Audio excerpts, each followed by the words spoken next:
సారూప్య ఆలస్యంగా నిద్రలేచింది.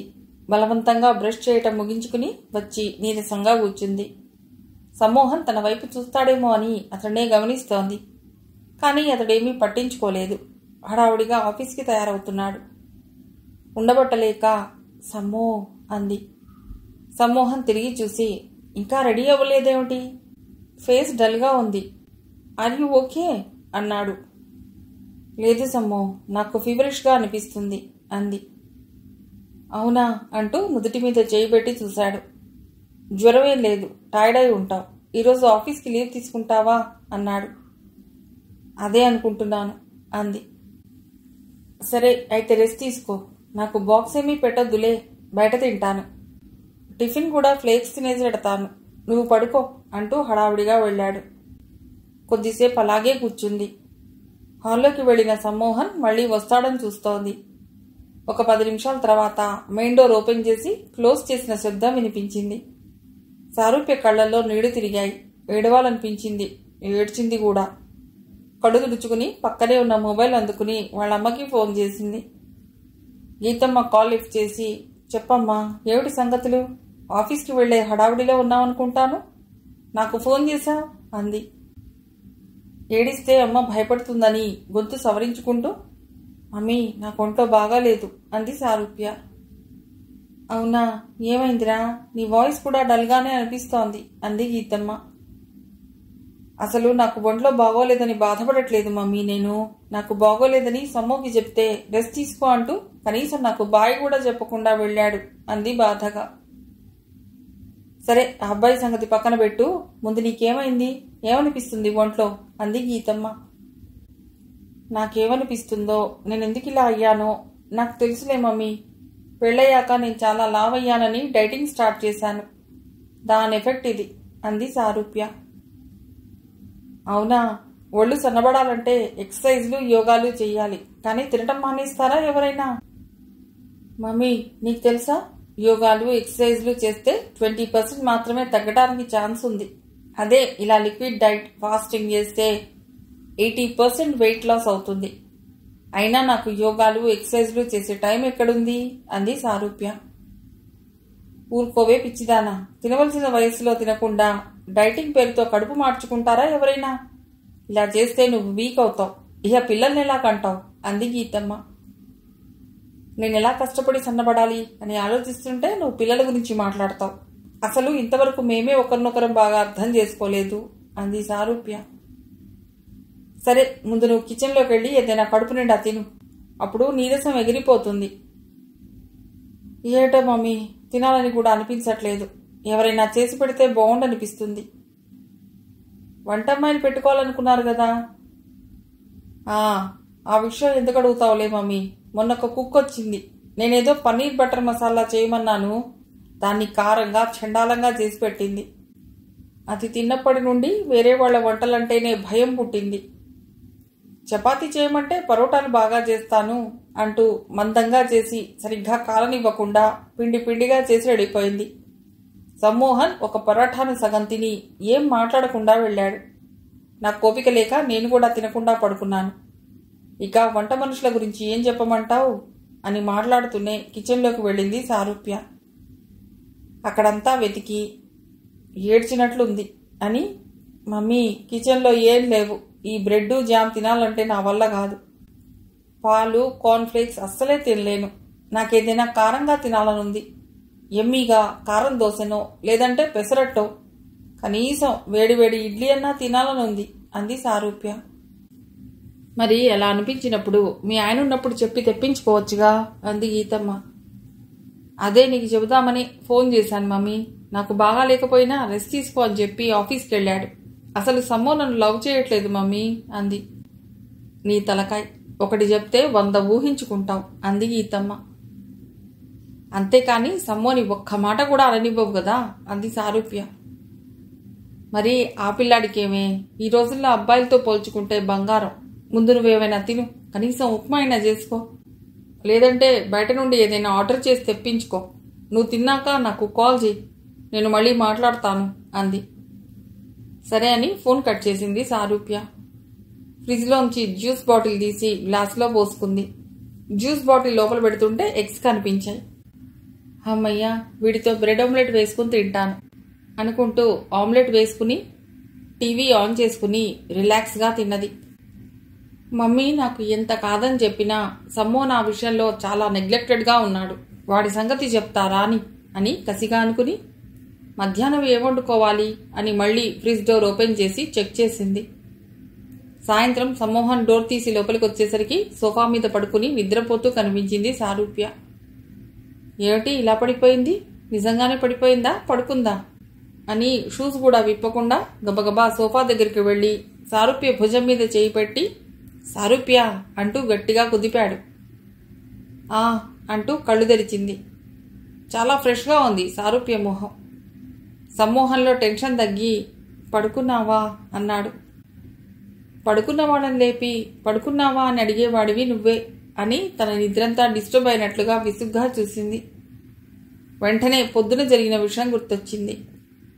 ఏమిటి ఇల్లంతా మసాలా వాసన వస్తోంది, నేను లేకుండా చూసి ఏం వండుకున్నావేమిటి అన్నాడు. ఇప్పుడు నీకు బాగానే ఉన్నట్లుంది అంటూ నుదుటి మీద చేయి పెట్టి చూశాడు. వెంటనే చేతిని విసురుగా నెట్టేసి ఏదో పెద్ద డాక్టర్లాగా చేయి పెట్టగానే నీకు అర్థమవుతుందా నాకు జ్వరం ఉందా లేదా అని అంది. అది కాదే, నార్మల్గా అందరూ చెక్ చేస్తారు కదా, ఒళ్ళు వేడిగా ఉందా లేదా అని, నేను కూడా అలాగే చేయి పెట్టా అన్నాడు. నీ తొక్కలో కన్సర్న్ నాకేం అక్కర్లేదు అంది. ఇంట్లో పొద్దున నుండి వండుకుని తిని నీకు బలం బాగా వచ్చినట్లుంది నాతో ఫైట్ చేయటానికి అన్నాడు సమ్మోహన్. అంటే నువ్వు మంచోడివి, నేను చెడ్డదాన్ని కదా, నీతో ఎప్పుడు గొడవ పెట్టుకోవటానికి అంది వెంటనే సారూప్య. అబ్బా సారూప్య ప్లీజ్ మళ్ళీ స్టార్ట్ చేయకు అన్నాడు. అవును నీకు అలాగే ఉంటుంది, పొద్దున నాకు ఒంట్లో బాలేకపోయినా కనీసం నాకు బాయ్ కూడా చెప్పకుండా వెళ్ళావు, నన్ను హాస్పిటల్కి కూడా తీసుకెళ్లలేదు, అంటే నాకేమైనా పర్వాలేదు నీకు కదా. ఇక ఆపు, పొద్దున నువ్వు పడుకుని ఉంటావులే అని మళ్ళీ నేను రూమ్లోకి వచ్చి నిన్ను డిస్టర్బ్ చేయటం ఎందుకులే అని అలాగే వెళ్ళాను. ఇంకా హాస్పిటల్ సంగతి అంటావా, నీకు తిండి తినకనే రోగం వచ్చింది, కొన్ని రోజులుగా నువ్వు ఎలాంటి డైట్ తీసుకుంటున్నావో నేను చూస్తూనే ఉన్నాను అన్నాడు. అవును నీ దగ్గర అన్నిటికీ ఆన్సర్స్ రెడీగా ఉంటాయి అంది. మరి మా ఆవిడ చాలా తెలివైంది, తనతో వేగాలంటే నాకు ఈ మాత్రమైనా తెలివితేటలు ఉండాలి కదా అంటూ సారూప్యను తన దగ్గరికి లాక్కున్నాడు. అంటే నేను రాక్షసినా అంటూ సమ్మోహన్ని నెట్టింది. అతను ఒక్క అడుగు వెనక్కి తూలి చేతిలోంచి జారిపోతున్న సారూప్య చేతిని ఇంకా గట్టిగా పట్టుకుని సారూప్యను ముందుకి లాక్కున్నాడు. అవును నువ్వు నా అందాల రాక్షసివి అన్నాడు. ఆహా అంటూ సమ్మోహన్ని గట్టిగా పట్టుకుంది సారూప్య. అప్పటి వరకు సారూప్యకు సమ్మోహన్ మీద ఉన్న కోపం అంతా పోయింది. రియాంష్, ప్రవీణ వద్దంటున్నా దగ్గరికి జరుగుతున్నాడు. రియాంష్ ఇది రెస్టారెంట్, అందరూ చూస్తే ఏమనుకుంటారు, నీకు అసలు బుద్ధి లేదు అంటూ ప్రేమగా రియాంష్ని నెట్టి తను కూడా దూరంగా జరిగింది ప్రవీణ. పోనీలే నా చేత్తో ఇదేనా తిను అంటూ ప్రవీణ నోట్లో గులాబ్ జామ్ పెట్టాడు. ప్రవీణ సిగ్గుపడుతూ సంతోషంగా తిన్నది. నేను నీకు ఐ లవ్ యూ చెప్పి ఎన్ని రోజులైంది, నువ్వు రెస్పాండ్ అవ్వవేంటి, మా అమ్మకు చెప్పాలి మా నాన్నకు చెప్పాలి అంటావేమిటి, ముందు నాకు ఓకే చెప్పు, తర్వాత మన ఇద్దరం కలిసి వాళ్ళందరినీ ఒప్పిద్దాం అంటూ రియాంష్ ప్రవీణ చేతిని గట్టిగా పట్టుకున్నాడు. ప్రవీణ సరే అన్నట్లు తలూపింది. అదేమిటి ప్రవీణ కొంచెం కూడా తెలివి లేకుండా సరే అన్నట్లు తలూపేస్తుంది అని మనసులో అనుకుంటూ నిద్రపోతున్న శిఖర పైకే అంది. నా మంచి ప్రవీణ అని బుగ్గ పట్టుకుని లాగాడు రియాంష్. ఒరేయ్ అదేవైనా చిన్న పాప అనుకుంటున్నావా, బుగ్గ పట్టుకుని లాగుతున్నావు, వదులు వదులు అంటూ రియాంష్ చేతి మీద కొట్టింది శిఖర. ఎంత గట్టిగా కొడుతున్నా అసలు వదులుతాడేమో చూడు అంటూ ఇంకా గట్టిగా కొట్టసాగింది. పక్కనే పడుకుని ఉన్న శిఖర వాళ్ళ అనసూయ శిఖరను గట్టిగా ఊపి లేవేలే అంటూ భుజం మీద కొట్టింది. అమ్మా అంటూ శిఖర కళ్ళు తెరిచి దూరంగా ఉన్న అమ్మను చూసి అమ్మయ్యా ఇదంతా కలేనా, బతికిపోయా అనుకుంది. ఏంటే ఏదేదో మాట్లాడుతున్నావు, ఎవరినో కొడుతున్నావు, వదులు వదులు నరుస్తున్నావు అంది అనసూయ. ఓ నేనంతా బయటికే కలవరిస్తున్నానన్నమాట అని మనసులో అనుకుని అవునా అమ్మా ఇంకేమన్నాను అంది. ఆ సిటీలో ఉండి అక్కడివే నీకు కల్లో కూడా వస్తున్నట్లున్నాయి, వెళ్ళి మంచినీళ్ళు తాగొచ్చి కళ్ళు మూసుకుని పడుకో. దేవుణ్ణి తలుచుకుని పడుకో, ఇలాంటి పాడుకలలు రాకుండానైనా ఉంటాయి అంది అనసూయ. సరే అంటూ గబగబా వెళ్ళి నీళ్లు తాగి వచ్చి కళ్ళు మూసుకుని పడుకుంది. నేనెందుకు వాళ్ళిద్దరి గురించి ఇలా ఆలోచిస్తున్నాను? కల్లోకి కూడా వాళ్లే వస్తున్నారు అంటే నిజంగానే బావ దాన్ని లైన్లో పెడుతున్నాడా? మంచి టైంలో నేను కూడా బావను వదిలేసి వచ్చాను. ఒకవేళ నాకు బావ కావాలేమో, అందుకే నేను ఇలా ఆలోచిస్తున్నానేమో. ఒకవేళ కాదు, నిజంగానే నాకు రియాన్ష్ కావాలి. ఈ విషయాన్ని నేను ఇక లేట్ చేయొద్దు. నేను కల్లో అనుకున్నట్లుగానే వాళ్ళిద్దరూ దగ్గరయ్యాక నేను ఈ విషయం చెప్పినా ఓటే, చెప్పకపోయినా ఓటే. అందుకే ఎంత తొందరగా వీలైతే అంత తొందరగా చెప్పాలి. వీటన్నిటికన్నా ముందు నేను హైదరాబాద్ వెళ్ళాలి. అమ్మకి ఏదో ఒకటి సర్ది చెప్పాలి అనుకుంటూ అటు ఇటు మెసులుతూ చాలాసేపటికి నిద్రపోయింది శిఖర. పొద్దున్న నిద్రలేచి బ్రష్ చేసుకుంటూ అమ్మకి ఏం చెప్పి నేను హైదరాబాద్ వెళ్ళాలి అని ఆలోచించింది. అంతలో జాగ్రత్తమ్మ శిఖరను చూసి, ఏమిటే శిఖర, రాత్రి నువ్వేదో కలగన్నావుట, కలలో కలవరించావుట, మీ అమ్మ చెప్తోంది అంది. నాయనమ్మ, నేను అర్జెంటుగా హైదరాబాద్ వెళ్ళాలి. అమ్మకి ఏం చెప్పి వెళ్ళాలో నాకు అర్థం కావటం లేదు అంది శిఖర. అంత అర్జెంట్ పనేముంది అక్కడ? మన రియాన్స్ అక్కడే ఉన్నాడుగా, వాడికి చెప్పు, వాడు చేసి పెడతాడు. మీ అమ్మతో పెట్టుకోలేం మనం అంది జాగ్రత్తమ్మ. విషయం నాయనమ్మకి చెప్తే ఎలా ఉంటుంది? వద్దులే, ముందు బావకి నేనంటే ఇష్టం ఉందో లేదో అదేం తెలుసుకోకుండా నాయనమ్మకి చెప్తే విషయం ఇంట్లో అందరికీ తెలిసిపోతుంది. బావ నన్ను వద్దన్నాడనుకో, ఇంట్లో అందరూ బాధపడతారు. ఇప్పుడైతే నేను ఒక్కదాన్నే బాధపడతాను. అయినా ఇలాంటి విషయాలు ఇంట్లో తెలిస్తే రేపు విషయం అటో ఇటో అయితే మా అమ్మ ఊరుకుంటుందా? అర్జెంటుగా నన్ను కూర్చున్న చోటే కూర్చోబెట్టి పెళ్లి చేస్తుంది అని ఆలోచిస్తూ జాగ్రత్తమ్మనే చూస్తోంది శిఖర. ఏమిటే, విషయం ఏంటో చెప్పమంటే అలాగే చూస్తున్నావు అంది జాగ్రత్తమ్మ. అలా కాదు నాయనమ్మ, నా పని రియాన్స్ బావతోనే అంది శిఖర. వాడితో నీకేం పని? అయినా ఫోన్ చేస్తే వస్తాడుగా, వాడేం పెద్దోడిలాగా కాదు. చూడాలనుంది కన్నా నిన్ను అని నేను ఒక్క ఫోన్ చేస్తే చాలు, పరిగెత్తుకుంటూ వస్తాడు నా రియాన్స్ నా కోసం అంది జాగ్రత్తమ్మ. అవునా, నిజంగా నీ మనవడికి నీ మీద అంత ప్రేమ ఉందంటావా నాయనమ్మ అంటూ రెచ్చగొట్టింది శిఖర. అంటే ఏంటే, నీకు అనుమానమా? నేను ఇప్పుడే నా మనవడికి ఫోన్ కొట్టి నీ మీద బెంగ పెట్టుకున్నానరా అంటే చాలు, ఇంకేం అవసరం లేదు, వెంటనే వచ్చేస్తాడు అంది జాగ్రత్తమ్మ. ఆహా, అది నీ రియాన్స్ సిటీకి వెళ్ళకముందు సంగతి. ఇప్పుడు సిటీలో సార్ గారు ఎంత బిజీగా ఉంటాడో, ఎవరెవరితో తిరుగుతున్నాడో అంది శిఖర.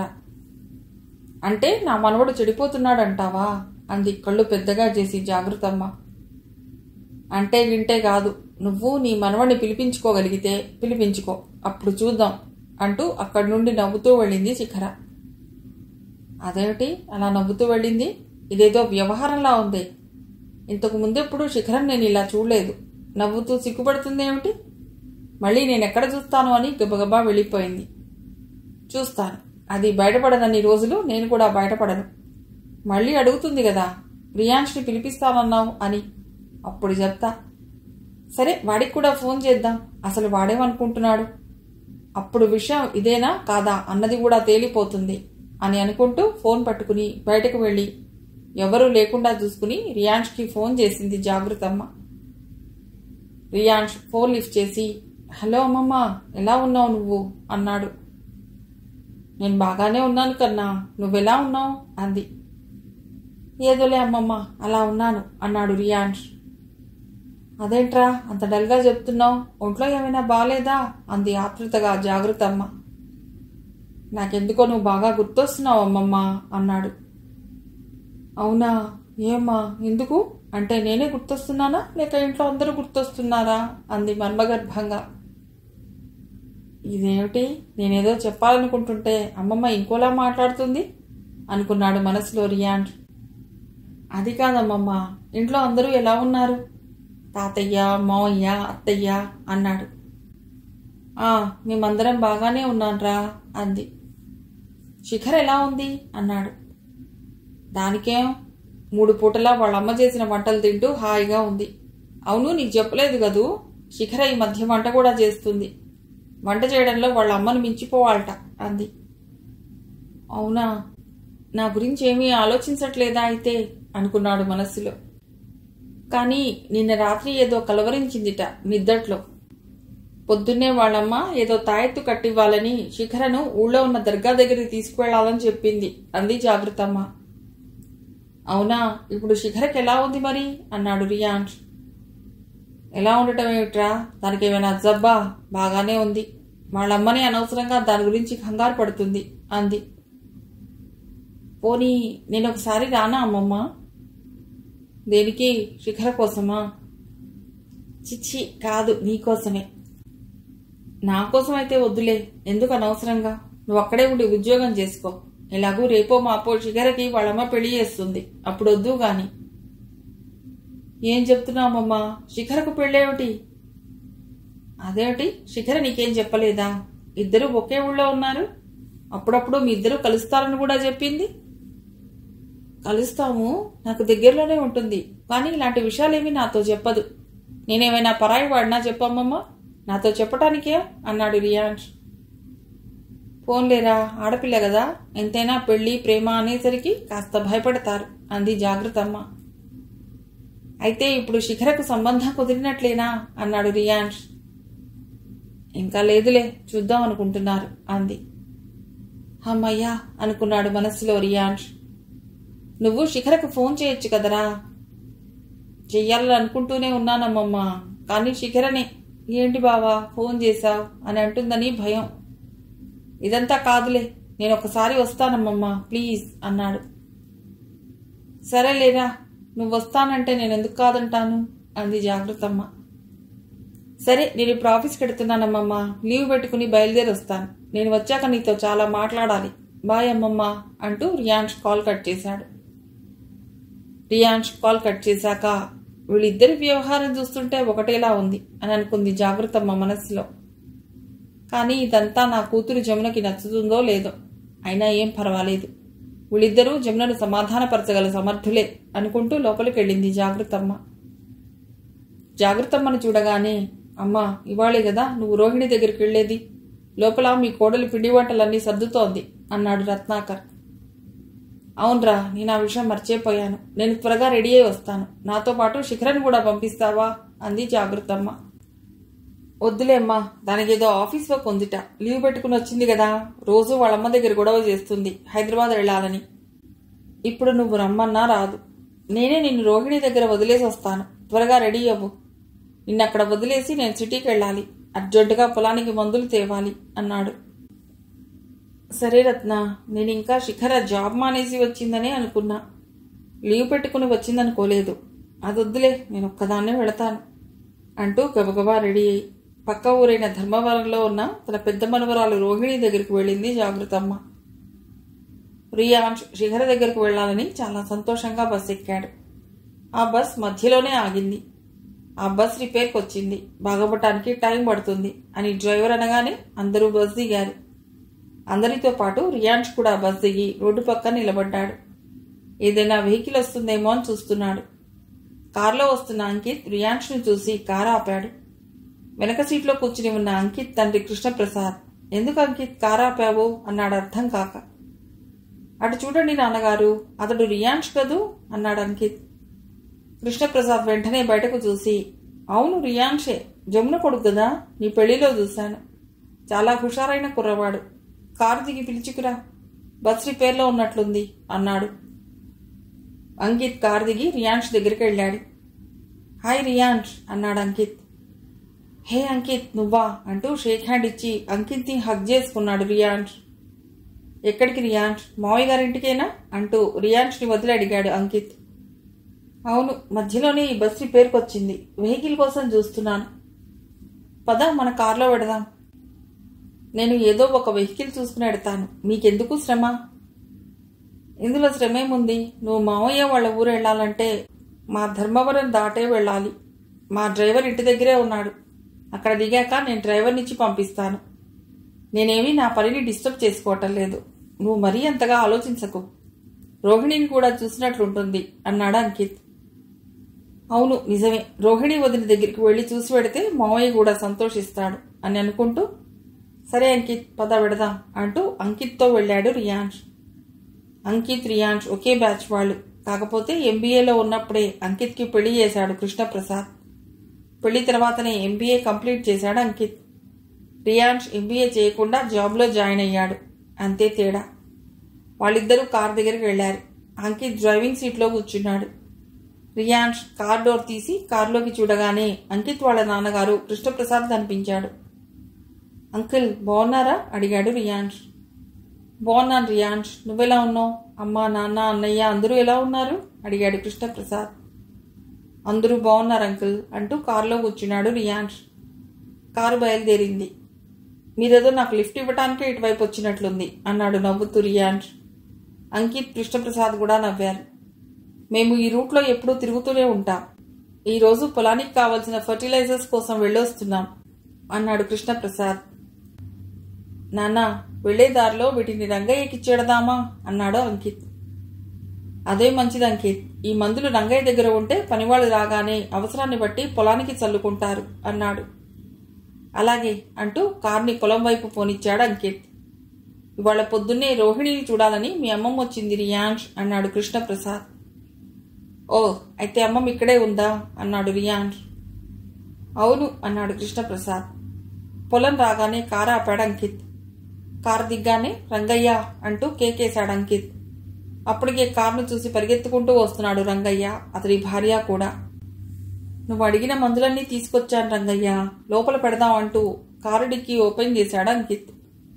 రియాన్ష్, కృష్ణప్రసాద్ పొలం చూడాలని కారులోంచి కిందికి దిగారు. అటు చూసి రియాన్ష్, ఎటు చూసినా గ్రీనరీగా ఉంది అంకుల్, ఈ పొలాలన్నీ మీవేనా అడిగాడు. లేదమ్మా, ఇదిగో రా చూపిస్తా అంటూ ముందుకు నడిచాడు కృష్ణప్రసాద్. ఆయన వెంట వెళ్ళాడు రియాన్ష్. అక్కడ ఒక హద్దురాయి ఉంది. అక్కడ నుండి చిన్న కాలిబాట ఉంది. ఈ హద్దురాయికి ఇటువైపున ఉన్నవి మనవి, అటువైపున ఉన్నవి వేరే వాళ్లవి అన్నాడు కృష్ణప్రసాద్. ఇదేం పంట అంకుల్ అన్నాడు పంటను చేత్తో తడిమి రియాన్ష్. రియాన్ష్కి కొన్ని రకాల పంటలు తెలియవు.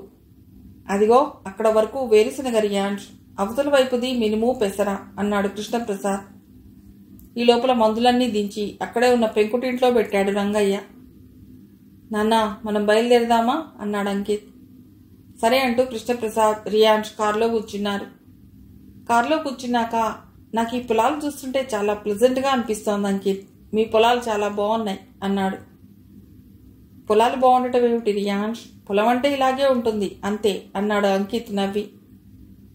రియాన్ష్ని మన ఫామ్ హౌస్ దగ్గరికి తీసుకెళ్ళ అంకిత్, అక్కడ వాతావరణం చూస్తే ఇంకా నచ్చుతుంది. రియాన్ష్, నువ్వు ఇవాళ రాత్రికి ఇక్కడే ఉండు, అంకిత్ వాళ్ళు ఫామ్ హౌస్లోనే ఉంటారు. నేను రేపు పొద్దున్నే వచ్చి ఇంకా మన తోటలు పొలాలు చూపిస్తాను అన్నాడు కృష్ణప్రసాద్. రియాన్ష్కి కూడా అవన్నీ చూడాలనిపించి, సరే అంకుల్, అమ్మమ్మ కూడా ఎలాగూ ఇక్కడే ఉంది కదా అన్నాడు. ఓ, అమ్మమ్మ కోసం వస్తున్నావన్నమాట. అమ్మమ్మ ఇప్పుడు ఫామ్ హౌస్ దగ్గరే ఉంది అన్నాడు అంకిత్. అలానే కాదు, అందరి కోసం అన్నాడు నవ్వుతూ రియాన్ష్. దారిలోనే వాళ్ల పాత ఇంటి దగ్గర కృష్ణప్రసాద్ని డ్రాప్ చేసి కార్ని ఫామ్ హౌస్ వైపు పోనిచ్చాడు అంకిత్. ఇంకేంటి రియాన్ష్, ఎలా ఉంది ఆఫీస్ వర్క్ అన్నాడు అంకిత్. బాగానే ఉంది. నువ్వు కూడా నీ ఎంబీఏ అయ్యాక కొద్ది రోజులు జాబ్ చేసావు కదా అంకిత్? అవును రియాన్ష్, చేశాను. నాకెందుకో నేను చేస్తున్న ఆ జాబ్ నాకంత సాటిస్ఫాక్షన్ ఇవ్వలేదు. అందులోనూ నేను నా చిన్నప్పటి నుండి ఇక్కడే పుట్టి పెరిగాను కదా, నాకు ఆ సిటీలో ఉండటం నచ్చలేదు. అందుకే ఆ జాబ్ మానేసి ఈ ఫీల్డ్లోకి వచ్చాను. అందులోనూ మా నాన్నగారు కూడా ఇంతకు ముందులా పొలం పనులు చేయించలేకపోతున్నారు. నాకు కావలసినవి నా కళ్ళెదుటే ఉన్నప్పుడు ఎక్కడికో వెళ్ళి నాకు ఇష్టం లేని పని చేయటం ఎందుకు అనిపించింది అన్నాడు అంకిత్. నాది కూడా సేమ్ ఫీలింగ్ అంకిత్. కాకపోతే ఆ జాబ్ కాకుండా ఏం చేయాలి అన్నది నాకు క్లారిటీ లేదు. నీకుంది అంతే అన్నాడు రియాన్ష్. కారు ఫామ్ హౌస్లోకి వెళ్ళింది. వాళ్ళిద్దరూ కారు దిగుతుంటే రియాన్ష్ వాళ్ళ అమ్మమ్మ రోహిణి కారు దగ్గరికి వస్తూ కనిపించారు. నువ్వు వస్తున్నావని వాళ్ళకి కాల్ చేసి చెప్పాను, అందుకే వాళ్ళు మన కోసం ఎదురు చూస్తున్నారు అన్నాడు అంకిత్. అమ్మమ్మను చూడగానే హగ్ చేసుకున్నాడు రియాన్ష్. ఎలా ఉన్నావు రియాన్ష్ అడిగింది రోహిణి. బాగున్నాను వదినా అన్నాడు రియాన్ష్. అందరూ కలిసి లోపలికి వెళ్లారు. లోపలికి వెళ్ళగానే పెద్ద ఇంద్రభవనంలోకి వెళ్లిన ఫీలింగ్ వచ్చింది రియాన్ష్కి. నువ్వు ముందు ఫ్రెష్ అయ్యిరా రియాన్ష్ అంటూ అంకిత్ రియాన్ష్కి ఒక గది చూపించాడు. రియాన్ష్ ఆ గదిలోకి వెళ్లి ఫ్రెష్ అయ్యి వచ్చాడు. అందరూ కలిసి డిన్నర్ చేశారు. డిన్నర్ అయ్యాక జాగృతమ్మ రియాన్ష్ వెళ్లి సోఫాలో కూర్చున్నారు. ఎరా, నువ్వు నిజంగా నా కోసమే వచ్చావా అంది జాగృతమ్మ. అవునమ్మమ్మ, పొద్దున ఫోన్లో చెప్పాను కదా అన్నాడు. నాకెందుకో నా కోసం కాదనిపిస్తోంది రియా అంది. అదేటమ్మమ్మా అంత మాట నీసావు? నీకోసం కాకపోతే ఇంకెవరి కోసం వస్తాను చెప్పు అన్నాడు. నాకు తెలుసులేరా, శిఖరం చూస్తే నాకన్నీ అర్థమయ్యాయి. నువ్వు దానికోసమే వచ్చావు. నిజమా అమ్మమ్మ? శిఖర్ ఏమైనా చెప్పిందా నా గురించి? అదేం చెప్పలేదు, కానీ నాకన్నీ అర్థమవుతూనే ఉన్నాయి. అయితే నన్ను శిఖర పెళ్లి చేసుకుంటుందా అమ్మమ్మ? అసలైనా ఈ కథ ఎప్పుడు మొదలైందిరా? ఇంకా మొదలవ్వలేదు. నాకైతే ఇష్టం ఉంది. శిఖర ఏం ఆలోచిస్తుందో తెలియదు. ఇన్ని రోజులు అక్కడే ఉన్నారు, తెలుసుకోలేకపోయావా? తెలుసుకోవాలంటే నీ మనవరాలు బయటపడాలిగా. ఆడవాళ్ళు బయటపడతారా? అయినా నువ్వు నేరుగా అడగవలసింది. మీరిద్దరూ బావా మరదళ్ళు, మీ ఇద్దరికీ ఆ మాత్రం హక్కు ఉంటుంది అంది జాగృతమ్మ. లేదమ్మమ్మ, తను ఎప్పుడైతే హైదరాబాద్ నుండి వచ్చిందో అప్పటి నుండే నాకు ఈ ఫీలింగ్ మొదలైంది. ఏ విషయాన్నైనా తనతో మాట్లాడగలిగే నేను ఈ విషయాన్ని అడగటానికి మాత్రం భయం వేసింది. అందుకే డైరెక్ట్గా వచ్చి మాట్లాడాలని డిసైడ్ అయ్యాను. కరెక్టే కదా అమ్మమ్మ అన్నాడు రియాన్స్. కరెక్టే గాని దానికి మాత్రం నువ్వంటే ఇష్టం అన్న సంగతి స్పష్టంగా అర్థమైంది వాళ్ళ పొద్దున. అవునా అమ్మమ్మ? అయితే చూడు, ఇప్పటి నుండి శిఖరతో ఎలా ఆడుకుంటాను అన్నాడు. జాగ్రత్తమ్మ ఏదో మాట్లాడే లోపలే, సరే అమ్మమ్మ, నేను ఇప్పుడే శిఖరతో ఫోన్ మాట్లాడొస్తాను అంటూ హుషారుగా ఫోన్ తీసుకుని నవ్వుతూ బయటకు వెళ్లి శిఖర ఫోన్కి డయల్ చేశాడు. శిఖర వాళ్ళ ఇంట్లో కూడా అప్పుడే అందరూ భోజనాలు చేసి పడుకోవటానికి రెడీ అవుతున్నారు. శిఖర ఫోన్ రింగ్ అవుతుంటే, ఎవరే ఈ టైంలో అందే అనసూయ. శిఖర గబగబా ఫోన్ దగ్గరికి వెళ్ళి, రియాంష్ బావమ్మా అంది. సరే అంటూ అనసూయ అక్కడి నుండి వెళ్ళింది. శిఖర సంతోషంగా ఫోన్ లిఫ్ట్ చేసి, హలో బావా అంది. ఏం చేస్తున్నావు శిఖర అడిగాడు రియాంష్. అబ్బో, నీకు నేను ఇలా కూడా గుర్తొస్తానా అంది శిఖర. దీంతో నేను ఆడుకోవాలనుకుంటే ఇది నాతో ఆడుకోవాలనుకుంటుంది. చెప్తా. మామూలుగా అయితే అసలు ఈ టైంలో నేను ఫోన్ చేయొచ్చో లేదో, ఇలా మాట్లాడాలో మాట్లాడకూడదో అనే కన్ఫ్యూజన్లో టెన్షన్ పడుతూ ఉండేవాడిని.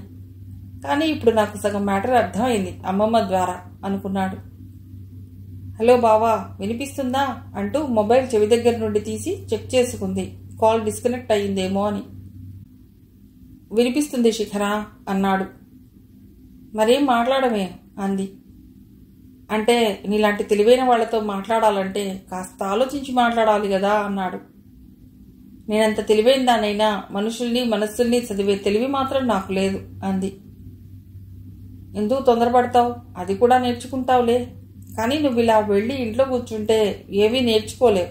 త్వరగా హైదరాబాద్ వచ్చే శిఖర అన్నాడు రియాన్స్. రావాలనే ఉంది బావా, కానీ ఏం చేయను, అమ్మతో నేను వాదించలేకపోతున్నాను అంది. అయితే అత్తయ్యకు చెప్పు, నేనుండగా హైదరాబాద్లో నీకేం భయం అని. నువ్వేమైనా నా బాడీ గార్డ్వా?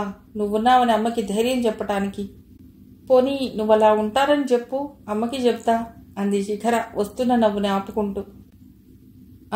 నీకు నేను బాడీ గార్డ్గా ఉంటే నా జాబ్ ఎవరు చేస్తారు?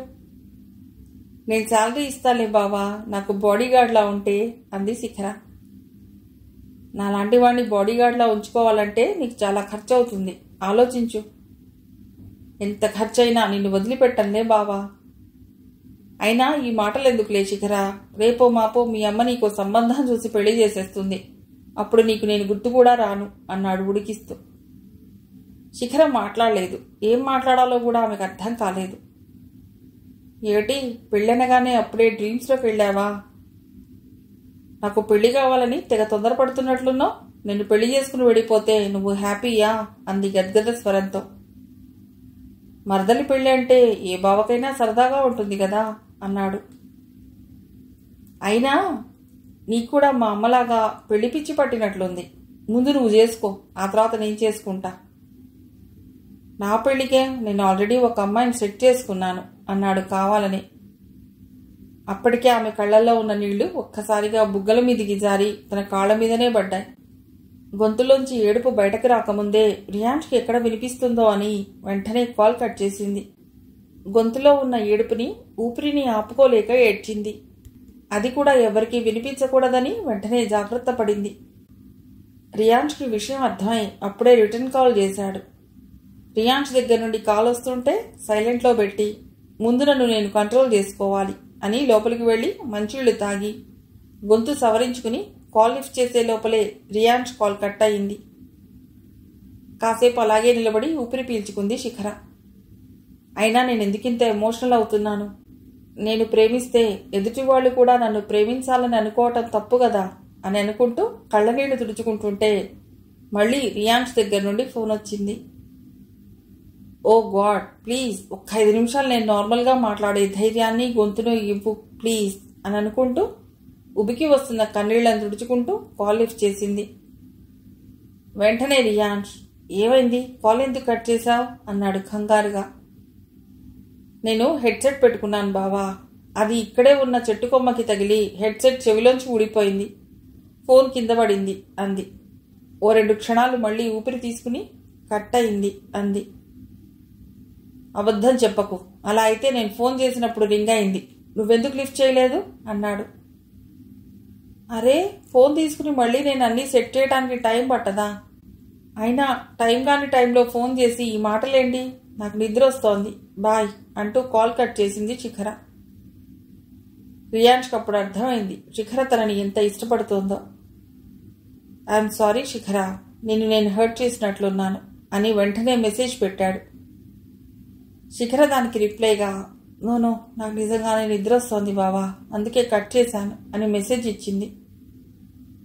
ఇంకా నేను లేట్ చేయకూడదు, రేపు నిద్ర లేవగానే శిఖర దగ్గరికి వెళ్ళాలి. అసలు నాకు ఇప్పుడే శిఖర దగ్గరికి వెళ్ళి గట్టిగా హగ్ చేసుకోవాలని ఉంది. తను ఇంకా బాధపడుతూనే ఉంటుందేమో, కానీ ఫోన్ చేయడానికి కూడా వీల్లేదు అన్నట్లు కట్ చేసింది. నేను ఇప్పుడు ఏం చేయాలి అని మనసులో అనుకుంటూ అటు ఇటు తిరుగుతూ, అసలు నా మీద శిఖరకు కోపం ఎప్పుడొచ్చింది? నేను ఒక అమ్మాయిని ఆల్రెడీ సెట్ చేసుకున్నాను అని అన్నప్పుడు కదా. నేను ఊరికే అన్నానని మెసేజ్ చేస్తాను, అప్పుడు కొంచెమన్నా రిలీవ్ అవుతుంది అనుకుంటూ, ఐఎమ్ జస్ట్ కిడ్డింగ్ శిఖర, నీకు అమ్మాయిని చూపించకుండా నేను ఎలా సెట్ చేసుకుంటాను చెప్పు అని మెసేజ్ పెట్టాడు. ఆ మెసేజ్కి శిఖర రిప్లై ఇవ్వలేదు. ఎందుకంటే ఆ అమ్మాయి ప్రవీణ అని శిఖరకు తెలుసు కాబట్టి. అందుకే ఇంకేం ఆలోచించకుండా, పోనీలే ఎవరో ఒకరమైనా హ్యాపీగా ఉంటాం కదా అని అనుకుంటూ నిద్రపోదామని కళ్ళు మూసుకుంది శిఖర. మిగిలిన కథ తర్వాతి భాగంలో.